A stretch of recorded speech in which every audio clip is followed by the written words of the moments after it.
வணக்கம். மதிமுகம் செய்திகள். இன்றைய முக்கிய நிகழ்வுகளை பார்ப்பதற்கு முன்பாக தலைப்புச் செய்திகளை பார்க்கலாம். திமுக கூட்டணியில் ஒருமித்த கருத்துடன் அனைத்து கட்சிகளும் உள்ளன. துரை வைகோ பேட்டி. மேகதாது அணை கட்டப்படும் என கர்நாடக முதலமைச்சர் சித்தராமையா உறுதி. மேகதாது அணை கட்ட கர்நாடக மாநில அரசு குழுக்களை அமைப்பதற்கு வைகோ கண்டனம். காங்கிரஸ் கட்சியின் வங்கி கணக்குகள் முடக்கத்திற்கு ராகுல் காந்தி கண்டனம். காங்கிரஸ் கட்சியின் வங்கி கணக்கு முடக்கம் தற்காலிகமாக ரத்து. மக்களுடன் முதல்வர் திட்ட பயனாளிகளுக்கு நலத்திட்ட உதவிகளை வழங்கினார் முதலமைச்சர் மு க ஸ்டாலின். திமுக ஆட்சியில் முத்திரையை பதிக்கும் திட்டங்கள் பல தீட்டப்பட்டுள்ளதாக பேச்சு. விரிவான செய்திகள்.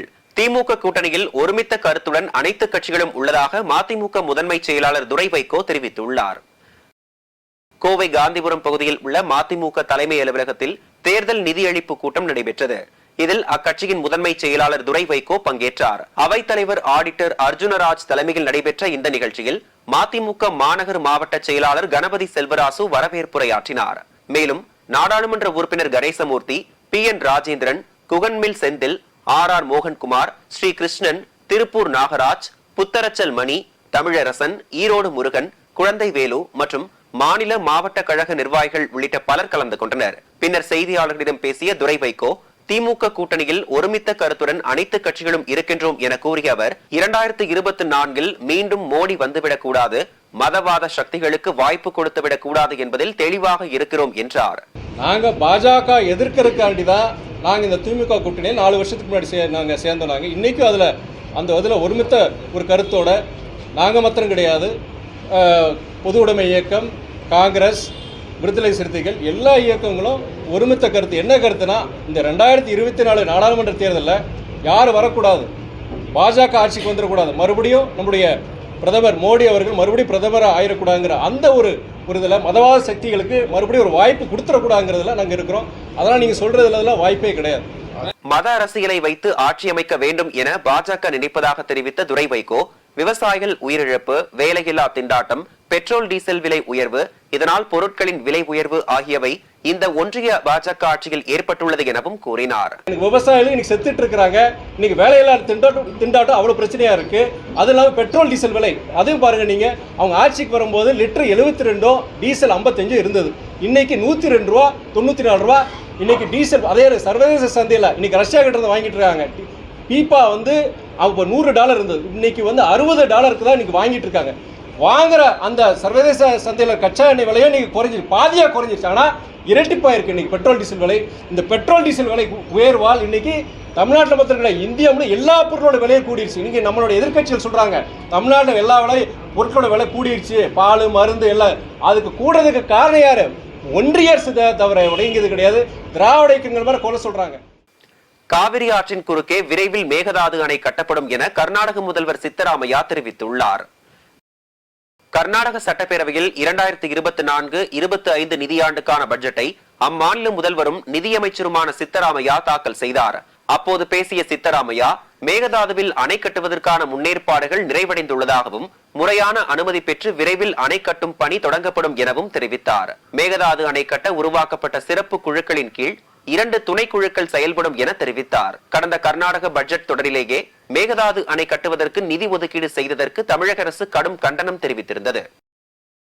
மேகதாது அணை கட்ட கர்நாடக மாநில அரசு குழுக்களை அமைப்பதற்கு மதிமுக பொதுச் செயலாளரும் மாநிலங்களவை உறுப்பினருமான வைகோ கண்டனம் தெரிவித்துள்ளார்.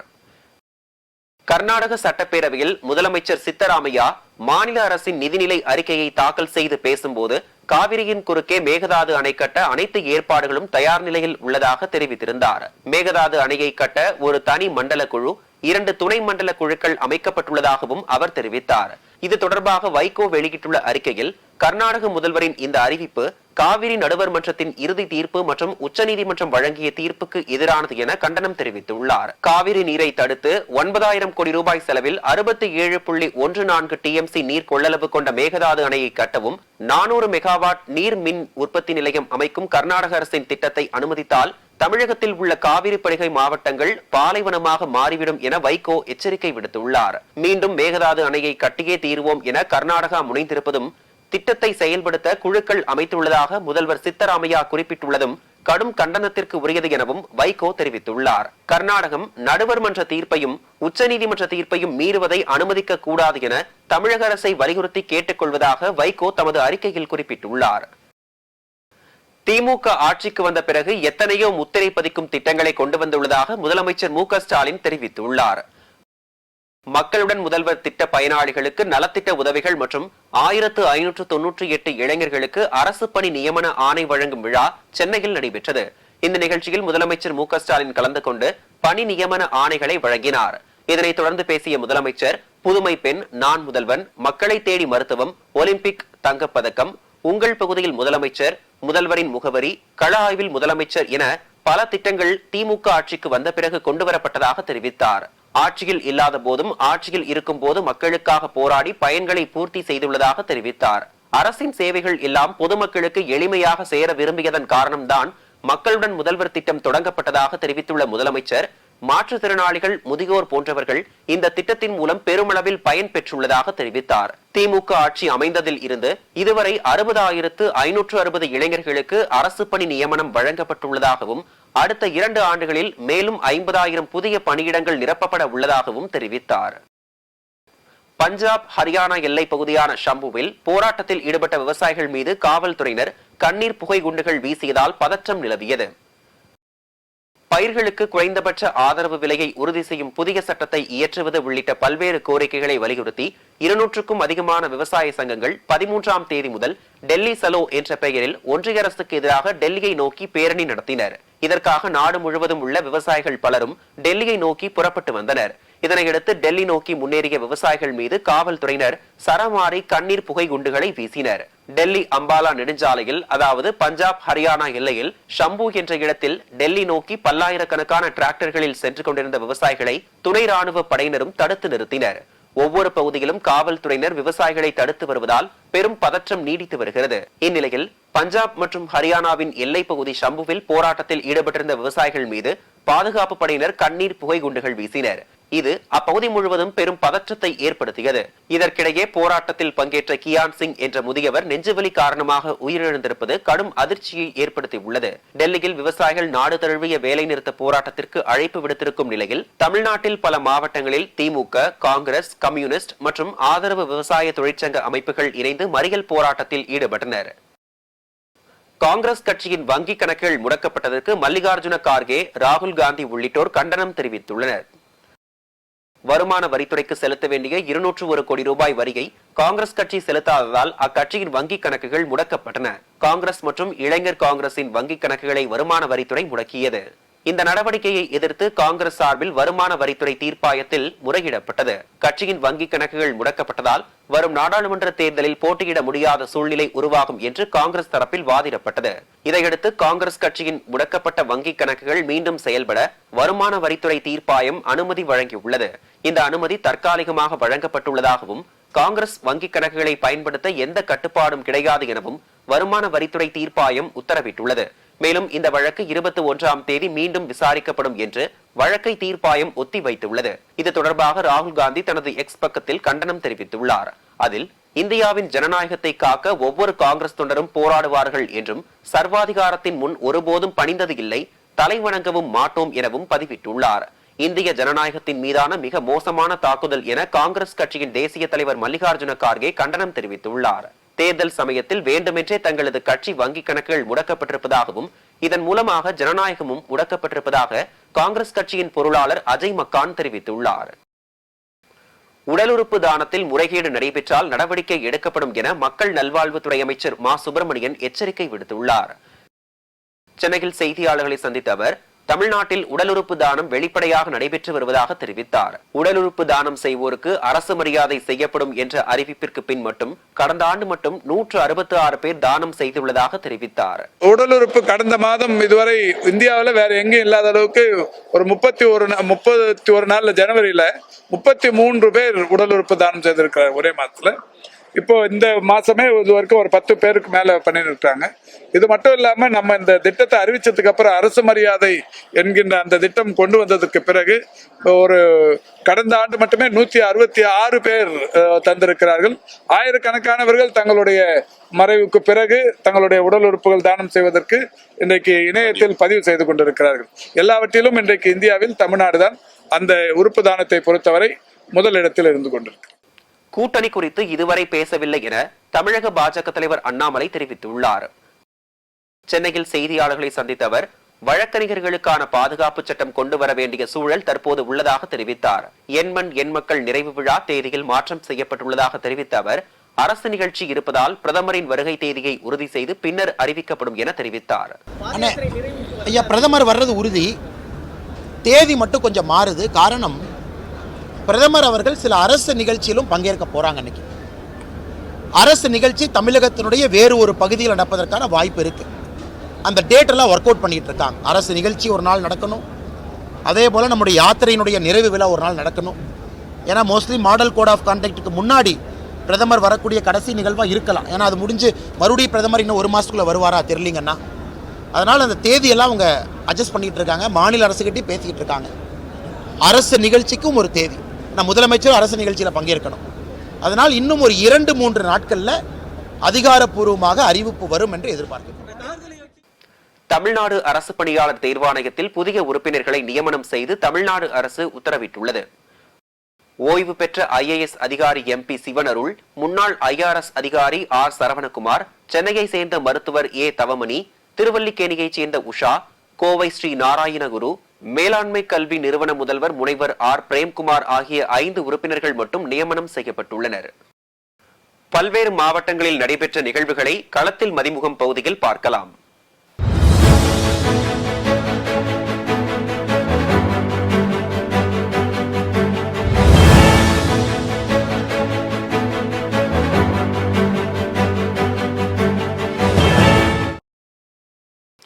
வேலூர் மாவட்டம் அணைக்கட்டில் மக்களுடன் முதல்வர் திட்டத்தில் நலத்திட்ட உதவிகள் வழங்கும் விழா மாவட்ட ஆட்சியர் சுப்புலட்சுமி தலைமையில் நடைபெற்றது. இதில் 514 பயனாளிகளுக்கு சுமார் 3 கோடி மதிப்பிலான நலத்திட்ட உதவிகள் தமிழக நீர்வளத்துறை அமைச்சர் துரைமுருகன் வழங்கினார். இவ்விழாவில் அணைக்கட்டு சட்டமன்ற உறுப்பினர் நந்தகுமார், வேலூர் நாடாளுமன்ற உறுப்பினர் கதிர் ஆனந்த், குடியாத்தம் சட்டமன்ற உறுப்பினர் அமுலு, மாவட்ட ஊராட்சி தலைவர் பாபு உள்ளிட்ட பலர் கலந்து கொண்டனர். கோவை தடாகம் சாலையில் உள்ள அரசு பொறியியல் கல்லூரியில் உணவு விநியோகத்தில் ஏற்படக்கூடிய சவால்கள் மற்றும் சிக்கல்களை தீர்க்கும் வகையில் ஃபுட்டெக் ஹேக்கத்தான் 2024 என்னும் நிகழ்ச்சி நடைபெற்றது. இதன் துவக்க விழாவில் குக்கர் நிறுவனத்தின் இணை நிறுவனர் மற்றும் CEO பிரபா சந்தான கிருஷ்ணன், இணை நிறுவனர்கள் நிர்மல்குமார், சரவணகுமார், கந்தசாமி ஆகியோர் துவக்கி வைத்தனர். இதில் சிறந்த பங்களிப்புக்கு பரிசுகள் வழங்கப்பட்டது. திருவண்ணாமலை மாவட்டம் கீழ்பெண்ணாத்தூர் சுற்று வட்டார கிராமங்களில் பெரும்பாலானோர் ஆண்டுதோறும் கார்த்திகை பட்டம் நெற்பயிர் பயிரிட்டு வருகின்றனர். இந்த ஆண்டு பெரும்பாலானோர் நெற்பயிரிட்டு வந்துள்ள நிலையில் தற்போது தொடர் பனிப்பொழிவால் நெற்பயிர்களில் பூச்சி தாக்கம் மற்றும் வளர்ச்சி குறைந்துள்ளதாக விவசாயிகள் வேதனை தெரிவிக்கின்றனர். இந்த கார்த்திகை பட்டம் நெற்பயிரில் தொடர் பனிப்பொழிவால் யூரியா, உரம், மருந்து தேவைகள் அதிகரித்துள்ளது, செலவுகள் அதிகரித்துள்ளது என்று விவசாயிகள் தெரிவிக்கின்றனர். திருப்பத்தூர் மாவட்டம் ஏலகிரி மலையில் பல்வேறு இடங்களில் மாவட்ட ஆட்சியர் மற்றும் சட்டமன்ற மதிப்பீட்டு குழுவினர் ஆய்வு மேற்கொண்டனர். திருப்பத்தூர் மாவட்டம் ஜோலார்பேட்டை அடுத்த ஏலகிரி மலையில் உள்ள அர்த்தனாவூர் துவக்க பள்ளியில் முதலமைச்சர் காலை உணவு திட்டம் குறித்து மாவட்ட ஆட்சியர் தர்பகராஜ் மற்றும் சட்டமன்ற மதிப்பீட்டு குழு ஆய்வினர் திடீர் ஆய்வு மேற்கொண்டனர். அதேபோல் பழங்குடியினர் உண்டு உறைவிட பள்ளி பழங்குடியினருக்காக புதிதாக கட்டப்பட்டு வரும் வீடுகள் கட்டும் பணிகள் ஆகியவற்றை நேரில் சென்று பார்வையிட்டு ஆய்வு செய்தனர். ஈரோடு மாவட்டத்தில் 64 கோடி ரூபாய் கல்வி கடனை மாவட்ட ஆட்சியர் ராஜகோபால் சுங்கரா மாணவர்களுக்கு வழங்கினார். ஈரோடு மாவட்டத்தில் வேளாளர் கல்வியியல் கல்லூரியில் கல்வி கடன் வழங்கும் விழாவை மாவட்ட ஆட்சியர் ராஜகோபால் சுங்கரா கலந்து கொண்டு துவக்கி வைத்தார். பின்னர் பேசிய மாவட்ட ஆட்சியர், தொடக்க கல்வியில் இடைநிற்றல் மற்றும் தோல்வி அடைந்த மாணவர்கள் மீண்டும் படிப்பை தொடர வேண்டும், புதுமை பெண்கள் திட்டத்தின் கீழ் உயர்கல்வி படிக்க மாதம் 1000 ரூபாய் வழங்கப்படுகிறது. இப்போது கடன் பெறுவதற்கான விதிகள் எளிமையாக்கப்பட்டுள்ளதால் மாணவர்கள் படித்து வாழ்வில் முன்னேற வேண்டும் என அறிவுரைகளை வழங்கினார். செங்கல்பட்டு மாவட்டம் கூவத்தூர் அடுத்த நெற்குணப்பட்டு கிராமத்தில் பள்ளி மாணவர்களை அச்சுறுத்தும் விதமாக செயல்படும் கல்குவாரியும் கனரக வாகனங்களாலும் விபத்தை ஏற்படுத்தும் விதமாக செயல்படுகின்றன. இதனால் பள்ளி மாணவர்கள் பெரிதும் சிரமம் ஏற்படுவதாக குற்றம் சாட்டுகின்றனர். உடனடியாக சம்பந்தப்பட்ட துறை அதிகாரிகள் குவாரிகளை ஆய்வு செய்து தகுந்த நடவடிக்கை எடுக்குமாறு மாணவர்களும் பெற்றோர்களும் கோரிக்கை வைத்தனர். திருவண்ணாமலை மாவட்டம் ஆரணி அடுத்த களம்பூர் பேரூராட்சியில் மாசி மாத கிருத்திகையை முன்னிட்டு 38ஆம் ஆண்டு காளை விடும் திருவிழா வெகு விமர்சையாக நடைபெற்றது. இந்த காளை விடும் திருவிழாவில் சுமார் 200க்கும் மேற்பட்ட காளைகள் பங்கேற்று வாடிவாசல் வழியாக துள்ளி குதித்து ஓடியது. குறைந்த நேரத்தில் குறிப்பிட்ட இடத்தை கடக்கும் காளைக்கு ரொக்க பரிசு வழங்கப்பட்டது. இந்நிகழ்ச்சியை சுற்று வட்டார பகுதிகளில் இருந்து வந்திருந்த 5000த்திற்கும் மேற்பட்ட இளைஞர்கள் மற்றும் பொதுமக்கள் ஆரவாரத்துடன் கண்டு ரசித்தனர். ஈரோடு பிரதான சாலையில் உள்ள கடைகளை நெடுஞ்சாலைத்துறை அதிகாரிகள் மற்றும் ஈரோடு மாநகராட்சி ஆணையர் அகற்றும் பணியில் ஈடுபட்டார். ஈரோடு மாவட்டத்தில் பேருந்து நிலையம் செல்லும் முக்கிய பகுதிகளாக பன்னீர்செல்வம் பூங்கா, மணிகூண்டு ஆகிய பகுதிகள் ஏராளமான கடைகள் செயல்பட்டு வரும் சூழலில் அடிக்கடி போக்குவரத்து நெரிசல் ஏற்படுவதால் அப்பகுதியில் உள்ள கடைகள் மற்றும் விளம்பர பேனர்களை நெடுஞ்சாலைத்துறை அதிகாரிகள் மற்றும் மாநகராட்சி ஊழியர்கள் அகற்றியதால் வியாபாரிகள் அதிகாரிகளுடன் வாக்குவாதத்தில் ஈடுபட்டனர். திருப்பத்தூர் பாரத ஸ்டேட் வங்கி முன்பு அனைத்து தொழிற் சங்கங்களின் கூட்டமைப்பு சார்பாக தொழிலாளர்கள், விவசாயிகள் நாடு தழுவிய வேலை நிறுத்த போராட்டத்தில் ஈடுபட்டனர். இந்த மறியல் போராட்டத்தில் ஒன்றிய அரசை கண்டித்தும், விலைவாசி உயர்வை கட்டுப்படுத்தவும், புதிய வேலை வாய்ப்பை உருவாக்கி காலி பணியிடங்களை நிரப்ப வேண்டும் உள்ளிட்ட கோரிக்கைகளை வலியுறுத்தி ஆர்ப்பாட்டம் நடைபெற்றது. ராணிப்பேட்டை மாவட்டம் சோளிங்கர் அருகே குமரேசகிரி மலை குமரமுருகன் ஆலயத்தில் கிருத்திகை சிறப்பு அபிஷேகம் செய்து பக்தர்கள் வழிபாடு செய்தனர். முன்னதாக மூலவருக்கும் உற்சவருக்கும் பால், தயிர், தேன், சந்தனம் உள்ளிட்ட பல்வேறு வகையான நறுமண பொருட்கள் கொண்டு சிறப்பு அபிஷேகம் செய்து பல வண்ண மலர்கள் கொண்டு சிறப்பு அலங்காரம் செய்யப்பட்டு மகா தீபாராதனைகள் நடைபெற்றது. இதில் திரளான பக்தர்கள் கலந்து கொண்டு சுவாமி தரிசனம் செய்தனர்.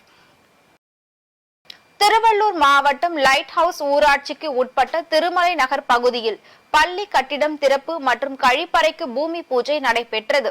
இந்த பூஜையினை மீஞ்சூர் ஒன்றிய குழு பெருந்தலைவர் அத்திப்பட்டு ஜி ரவி அடிக்கல் நாட்டி துவக்கி வைத்தார். லைட் ஹவுஸ் ஒன்றிய குழு உறுப்பினர் செல்வழகி எர்ணாவூரன் முன்னிலையில் நடைபெற்ற இந்த நிகழ்ச்சியில் திருமலை நகர் கிராம நிர்வாகிகள், மாவட்ட திமுக சிறுபான்மை நல உரிமை பிரிவு அமைப்பாளர் பழவை முகமது உள்ளிட்ட பலர் உடன் இருந்தனர். அரியலூர் மாவட்டம் கலைவாணர் அரங்கத்தில் மக்களுடன் முதல்வர் என்ற திட்டத்தின் கீழ் 1733 பயனாளிகளுக்கான நலத்திட்ட உதவிகளையும் இளைஞர்களுக்கான பணி நியமன ஆணையும் அம்மாவட்ட ஆட்சியர் ஆனிமேரி ஸ்வர்ணா வழங்கினார். இதனைத் தொடர்ந்து வருவாய்த்துறையின் சமூக பாதுகாப்பு திட்டம் சார்பில் திருமண உதவித்தொகை, கல்வி உதவித்தொகை, இயற்கை மரணம் மற்றும் ஈம சடங்கு உதவித்தொகை, பிற்படுத்தப்பட்டோர் மற்றும் சிறுபான்மையினர் நலத்துறை, ஆதி திராவிடர் சார்பில் தையல் இயந்திரங்களும் வழங்கப்பட்டது. மேலும் பொதுமக்களின் கோரிக்கையும் மனுக்களையும் மாவட்ட ஆட்சியர் பெற்றுக் கொண்டார். சென்னை வேளச்சேரியில் உள்ள நட்சத்திர விடுதியில் மலேசிய சுற்றுலா பிரதிநிதிகள் கையேடு வெளியிடும் நிகழ்ச்சி நடைபெற்றது. சென்னை சுற்றுலா மலேசியாவின் இயக்குனர் ரசைதி அப்துல் ரஹீம், மும்பை சுற்றுலா மலேசியாவின் இயக்குனர் நோரியா ஜாஃபர் மற்றும் புதுடெல்லி சுற்றுலா மலேசியாவின் துணை இயக்குனர் அக்மல் அஜீஸ் ஆகியோர் இணைந்து சுற்றுலா கலை மற்றும் கலாச்சார அமைச்சகத்தின் கீழ் மலேசிய மாநாடு மற்றும் கண்காட்சி பணியகம் மேற்கொண்டனர். இதில் இந்திய சுற்றுலா முகவர்கள், பயணிகள் உடன் நடைபெற்ற கலந்துரையாடல்களில் நெட்வொர்க்கை வலுப்படுத்தவும், முக்கியமான சந்தையுடன் வணிக வாய்ப்புகளை உருவாக்குவது குறித்தும் ஆலோசிக்கப்பட்டது. Today's event is a sales mission, Tourism Malaysia sales mission event to 2024 in Chennai. The earlier at the event in Bangalore. This event is mainly to bring our Malaysian, travel and tour companies and related industries to promote their business to the local partners here. And I look over here, there's quite a big gathering of Malaysian companies here in the travel and tour industry who are actively engaging with their partners here, their similar people from the same industry here. So it's good to see that it's happening. And India being an important tourism market from fifth largest tourism market for Malaysia, we like to see this thing to grow over years, especially with the Malaysian government's incentive of giving visa-free period starting from last December 1st December 2023 until end of the year. With that incentive and with added incentive given by these travel and tour agencies, we are hoping to see more aggressive tourism arrival from Malaysia, from India to Malaysia. Thank you. இங்கிலாந்தில் ஒரே கால்பந்தை கொண்டு ஊர் மக்கள் கால்பந்து விளையாடிய பாரம்பரிய போட்டி நடைபெற்றது. இங்கிலாந்தில் ஒரே கால்பந்தை கொண்டு ஊர் மக்கள் விளையாடிய பாரம்பரிய கால்பந்து போட்டி நடைபெற்றது. ஆஷ்போர்ன் நகர பகுதியின் மையத்தில் ஏராளமானோர் கூடியிருக்க அவர்கள் மத்தியில் பந்து வீசப்பட்டதும் ஆட்டம் ஆரம்பமானது. போட்டி தொடங்கிய 8 மணி நேரம் கழித்து ஒருவர் கோல் அடித்தார். ஒரே பந்து எண்ண முடியாத ஆட்டக்காரர்கள் 5 கிலோமீட்டர் நீளம் கொண்ட இந்த கால்பந்தாட்டம் உலகிலேயே மிகப்பெரிய மிக நீளமான மற்றும் பழமையான போட்டியாகும். வீதி, புல்வெளி, அதைத் தொடர்ந்து ஆற்று பகுதி என பந்து உதைபட போட்டி மேலும் மேலும் விறுவிறுப்படைந்தது. ஆற்றுக்கு அக்கறையை சேர்ந்தவர்களுக்கும் இக்கரையில் வசிப்பவர்களுக்கும் இரு அணிகளாக ஆடினர். போட்டியில் அதிக கோல் அடித்து வெற்றி பெறுபவருக்கு அந்த உதைப்பந்தே பரிசாக வழங்கப்படும் என்பது குறிப்பிடத்தக்கது. மீண்டும் தலைப்புச் செய்திகள். திமுக கூட்டணியில் ஒருமித்த கருத்துடன் அனைத்து கட்சிகளும் உள்ளன. துரை வைகோ பேட்டி. மேகதாது அணை கட்டப்படும் என கர்நாடக முதலமைச்சர் சித்தராமையா உறுதி. மேகதாது அணை கட்ட கர்நாடக மாநில அரசு குழுக்களை அமைப்பதற்கு வைகோ கண்டனம். காங்கிரஸ் கட்சியின் வங்கி கணக்குகள் முடக்கத்திற்கு ராகுல் காந்தி கண்டனம். காங்கிரஸ் கட்சியின் வங்கி கணக்கு முடக்கம் தற்காலிகமாக ரத்து. மக்களுடன் முதல்வர் திட்ட பயனாளிகளுக்கு நலத்திட்ட உதவிகளை வழங்கினார் முதலமைச்சர் மு.க. ஸ்டாலின். திமுக ஆட்சியில் முத்திரையை பதிக்கும் திட்டங்கள் பல தீட்டப்பட்டுள்ளதாக பேச்சு. இத்துடன் செய்திகள் நிறைவடைந்தன. மீண்டும் செய்திகள் பிற்பகல் 1:30 மணிக்கு. மேலும் செய்திகளை தெரிந்து கொள்ள மதிமுகம் பிரைம் யூடியூப் தளத்தில் இணைந்திருங்கள்.